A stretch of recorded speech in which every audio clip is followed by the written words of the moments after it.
Hi friends, welcome to my channel. இப்போ நீங்கள் பார்க்குறது எறா சம்பல், அதாவது காஞ்ச எறா, சென்னாக்குன்னி சொல்லுவாங்க.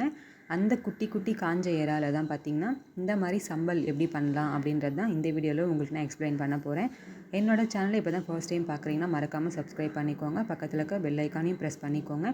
அப்போ தான் என்னோடய வீடியோஸ் உங்களுக்கு நோட்டிஃபிகேஷனில் வரும். வாங்க இது எப்படி செய்யலான்னு பார்க்கலாம். இதுக்கு பேர் தான் சென்னாக்குன்னின்னு சொல்லுவாங்க.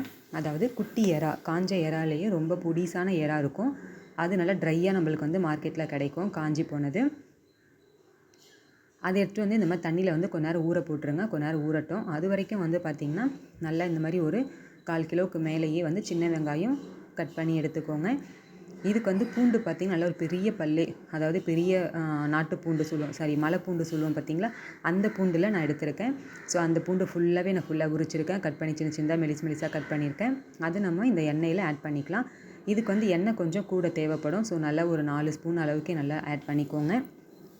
பூண்டை போட்ட உடனே வெங்காயத்தையும் வந்து சின்ன சின்னதாக நான் நறுக்கி வச்சுருக்கேன். சின்ன வெங்காயத்தையே கொஞ்சம் பொடிசாக அதையும் இது கூட ஆட் பண்ணிவிட்டு கொஞ்சமாக வந்து உப்பு ஆட் பண்ணிப்போம். அப்போ தான் வந்து சீக்கிரமாக வெங்காயம் வதங்கும். அதனால் இது நிறைய பேருக்கு இந்த ரெசிபி தெரியும். ஸோ தெரியாதவங்களுக்காக இந்த ரெசிபி நான் சொல்கிறேன். அதுக்கு முன்னாடி என்னோடய சேனல்லே பார்த்தீங்கன்னா மட்டனில் எப்படி சம்பல் பண்ணலாம் அப்படின்றத உங்களுக்கு நான் வீடியோ போட்டிருப்பேன். பார்க்காதவங்க லிங்க்கு நான் டிஸ்கிரிப்ஷனில் கொடுக்குறேன், செக் பண்ணிக்கோங்க. அதுக்கு நடுவில் இந்த சம்பலை வந்து நம்ம வந்து பண்ணுறதுக்கு பார்த்திங்கன்னா இந்த சென்னாக்குன்னி காஞ்ச எறாவை நல்லா ஒரு தடவைக்கு 2-3 தடவை கழுவி எடுத்துக்கலாம். ஏன்னா குட்டி குட்டியாக மண் இருக்கும் நிறையா. இதில் நல்லாவே வந்து தண்ணி தாராளமாக விட்டுட்டு இந்த மாதிரி நல்லா வந்து ஒரு 4-5 வாட்டி அலசி எடுத்துக்கோங்க. இது மாதிரி பிழிஞ்சு எடுத்தாலே போதும். தண்ணி ஃபஸ்ட்டே உங்களுக்கு கலர் மாறிடும் பார்த்திங்களா. ஃபஸ்ட்டு வாட்டி வாஷ் பண்ணதுக்கும் செகண்ட் டைம் வாஷ் பண்ணும்போதே இன்னும் ஒரு டைம் இந்த மாதிரி நல்லா வாஷ் பண்ணி எடுத்துக்கிட்டிங்கன்னா கம்ப்ளீட்டாக மண் இல்லாமல் இருக்கும். ஏன்னா இதில் நிறைய மண் இருக்கும். அப்புறம் நீங்கள் நல்லா வாஷ் பண்ணி எடுக்கலை, ஊற வச்சிங்கன்னா மண் ஆட்டோமேட்டிக்காக கீழே போயிடும் உங்களுக்கு தண்ணியில். அதனால தான் ஊற வைக்க சொன்னேன். இப்போ பார்த்திங்கன்னா நம்ம கழுவி எடுத்த இந்த சென்னாக்குன்னியை மிக்ஸி ஜாரில் சும்மா ஒரு ஓட்டு மட்டும் ஓட்டி எடுத்துக்கலாம். அதாவது சும்மா பல்ஸில் கூட போட்டு நீங்கள் எடுத்துக்கலாம். ஒன்றும் பாதியமாக இருக்க மாதிரி இருக்கணும். தண்ணிலாம் ஊற்றிலாம் துருன்னு அரைச்சிடாதீங்க. இப்படி தான் இருக்கணும். பல்ஸ் மோட்லேயே போட்டு எடுத்துக்கிட்டிங்கன்னா உங்களுக்கு கரெக்டாக இருக்கும். இப்போ பார்த்திங்கன்னா வெங்காயமும் பூண்டும் வதங்கிருச்சு. இந்த ஸ்டேஜில் கொஞ்சமாக மஞ்சள் பொடி, இதுக்கு தேவையான அளவுக்கு மஞ்சள் ஆட் பண்ணிக்கலாம்.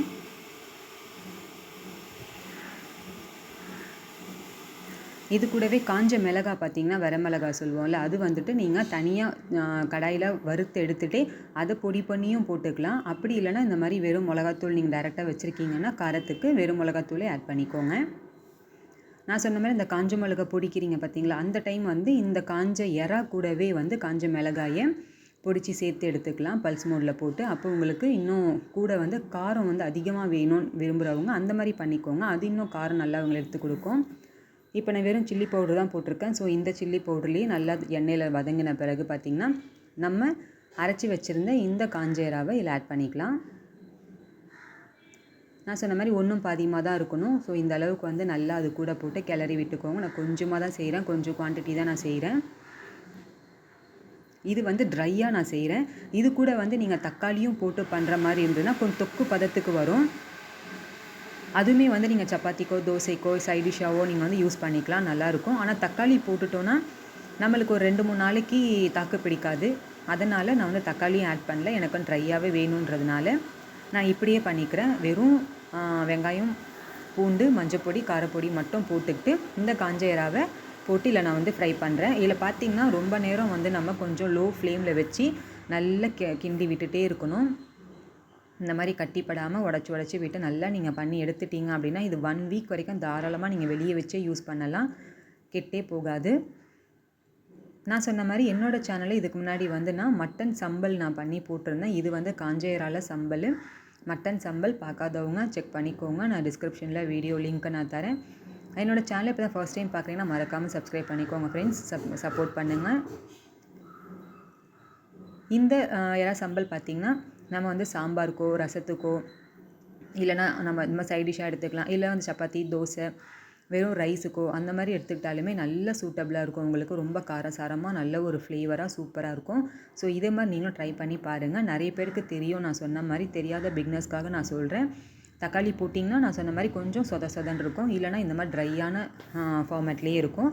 இதுக்கு வந்து கொஞ்சம் கூடுதலாக எண்ணெய் நம்ம ஊற்றிக்கிற மாதிரி தான் இருக்கும். ஸோ ரைஸில் அந்த மாதிரி பெரட்டி நீங்கள் சாப்பிட்றதுக்கும் நல்ல ஒரு ஏதுவான டிஷ்ஷாக இருக்கும். ஸோ நீங்களும் அது மாதிரி ட்ரை பண்ணி பாருங்கள். மறக்காமல் என்னோடய சேனலை ஃபாலோ பண்ணிக்கோங்க.